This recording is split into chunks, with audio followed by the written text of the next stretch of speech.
The Trump administration is recalling nearly 30 ambassadors and other senior career diplomats to ensure embassies reflect its, quote, America First priorities.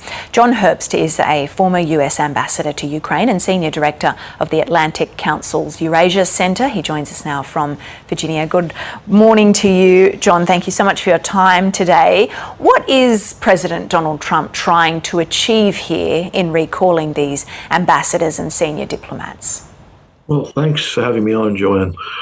Look, it's the president's prerogative to replace any ambassador, whether that ambassador is a political appointee or a career foreign service officer, as I was.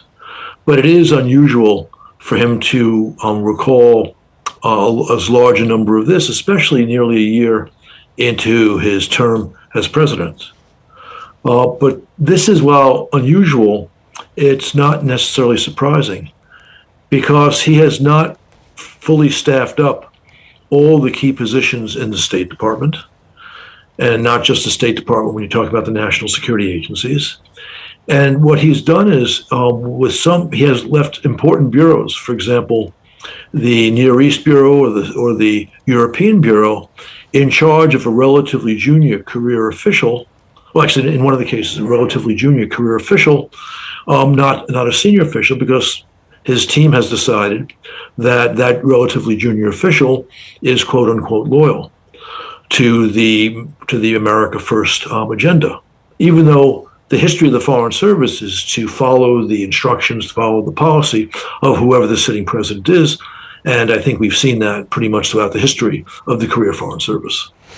Yes, he's saying that he wants to ensure that these officials pursue America First priorities. That is normally the case, that people in those positions would be doing that sort of thing? I mean, overwhelmingly. I served 31 years in the service.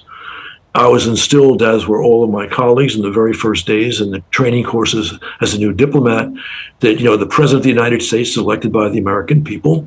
It's your job to use your greatest efforts to achieve the objectives of the President of the United States.